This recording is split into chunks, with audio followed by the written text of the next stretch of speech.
O saan ka punta? Doon, sa Quinta, Pasig River.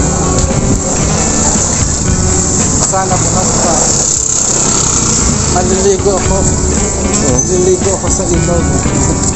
So ito try natin ngayong sumakay dito sa Quinta, Pasig River Ferry. So papunta tayong Guadalupe. So i-ask natin kung meron hanggang San Joaquin. Bakit San Joaquin? Hanggang Pasig. Guadalupe tayo mag-stay. Okay. Guadalupe. Tingnan natin. Tapos tanong din natin kung meron sa San Joaquin. Meron na. Yun, entrance.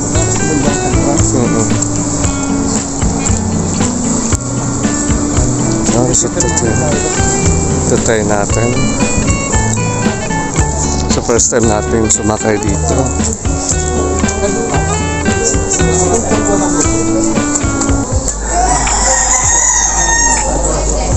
ID lang para ba?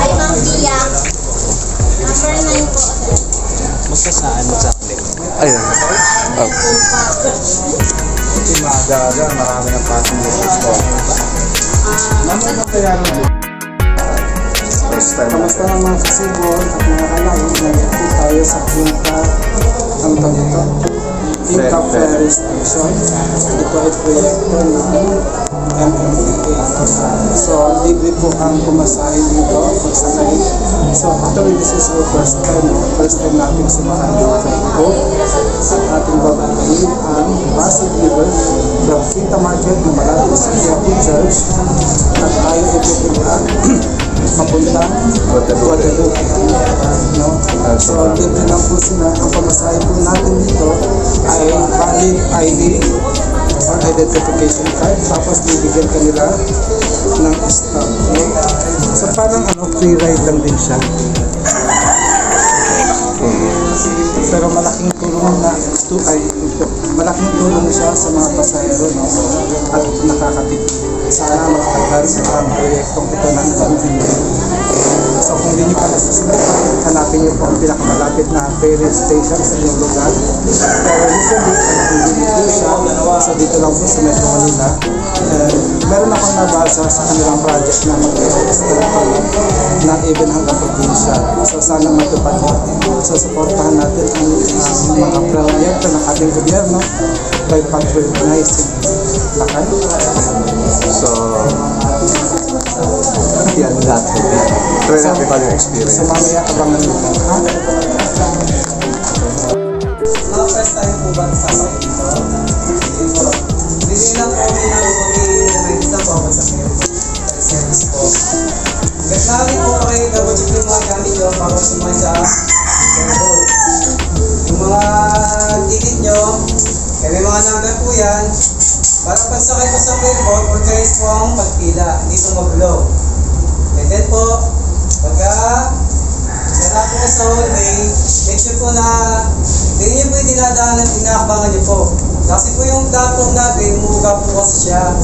Baka na magkamaligin na po, huwag naman sana. Kung naksidente, huwag naman sana. Hindi naman po sa ferryboat, pagkasakay po kayo, ganun din po, umuuga rin po yun. Hindi nyo pinakapangan nyo, kasi make sure na nakayuko pa kayo, nakayuko. Bago kayo pumasok sa loob ng ferryboat. Hindi po sa loob po ng ferryboat, nag-iisa po sa sabihin ni ferry officer. Kasi sila po yung magsasabi kung sa po ay ilalagay ng press na buwan. Kasi binabalance po kasi yan. Once na ni-balance po yan, may hintuin po ni Coast Guard yan para ayusin kung balance na ito o hindi. Pagka hindi balance yan, kasi makakabalap-balap kayo mga bata. Hindi naman pwede naman po kumain sa loob ng ferryboat, huwag lang po kayo magkakalat. Kung meron naman kayo destination na basket dyan, wala lang po nyo ilagay. Then po, life jacket po, dapat po tutusin, life jacket, standard po yan at nakasuot po. Kaya nangyari po kasi, iba kasi po, galing lang mainit daw sa katawan. Kaya nangyari po, ilagay na lang po ni ferry service po sa taas na lang po, kukuha nyo. In case na may emergency, madali nyo siya makakuha.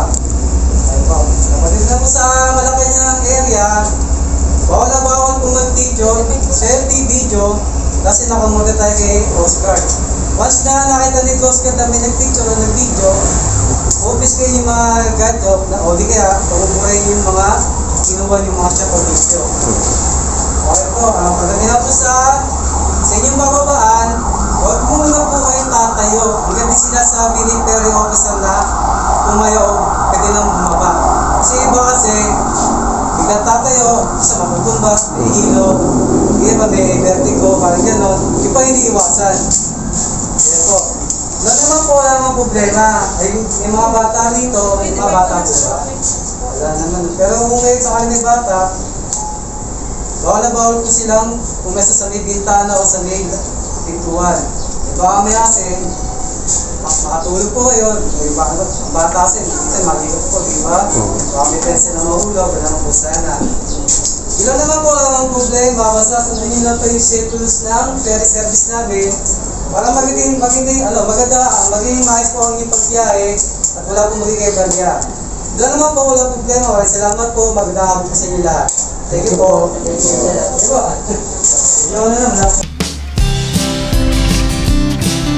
Ayan, may pa-ferry na sila.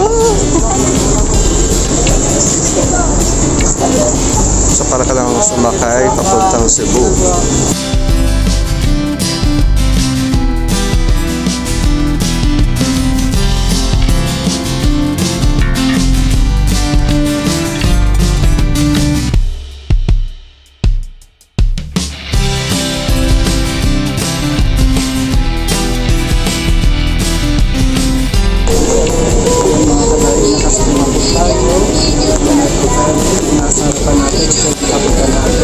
So we have to follow strictly yung mga policies sa loob ng sasakyan nito.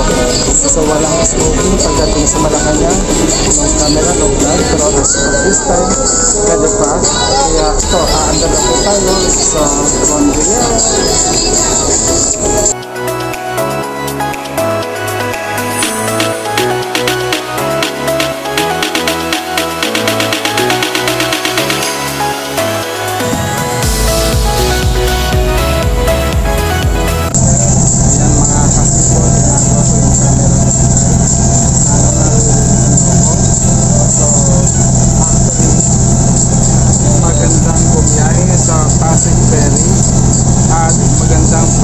Maganda yung tanawin, no? So kung iniisip nyo na mabaho, no, walang amoy. So sariwa ang hangin, ang daming mga ibon, at enjoy manood o magbiyahe dahil hindi ka maiinit compared sa lupa na talagang ramdam mo ang traffic. Dito hindi, parang namamasyal ka lang at ang sarap matulog dahil kasi parang nakakaantok yung sipin ng hangin at inuuwi-uwi ka pa. Malapit yung hangin. So malapit na lang daw kami, alam mo na.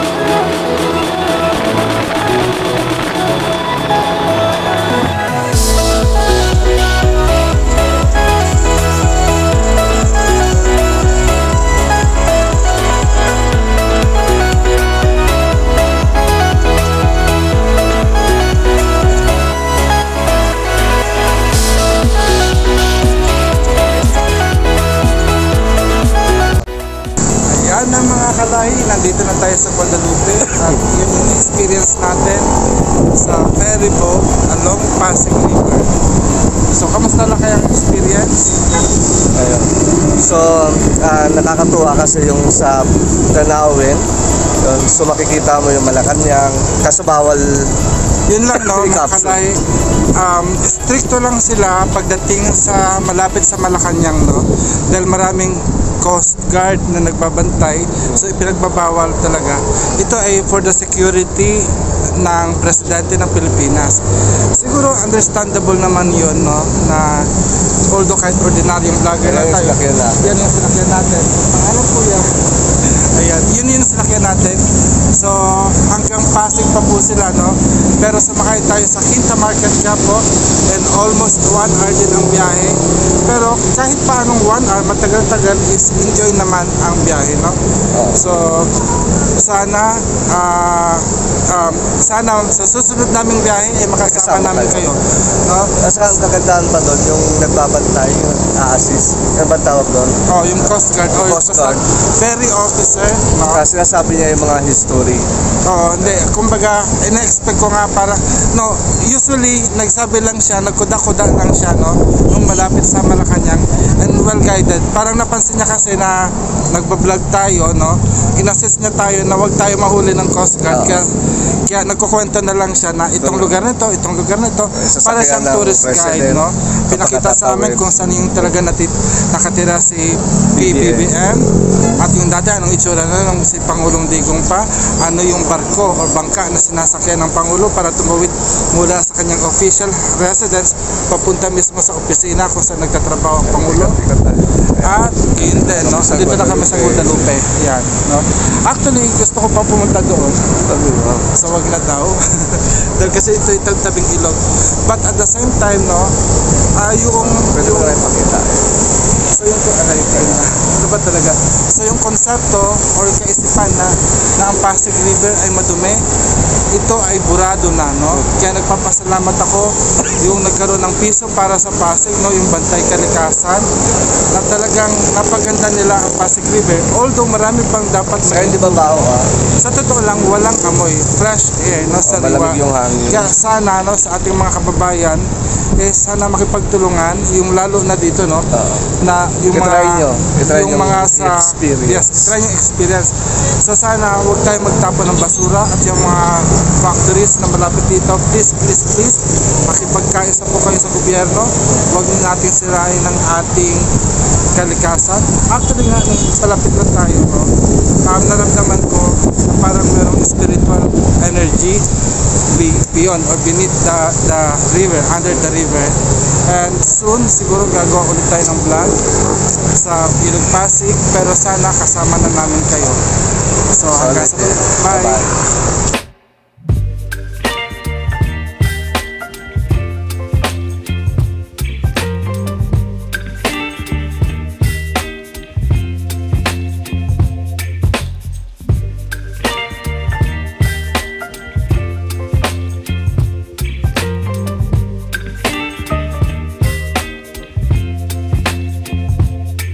Baby, you give me ice and fire. You're giving me wind and rain. You're some kind of butterfly. Baby, you give me midnight. You whip up my appetite. Don't leave me here high and dry.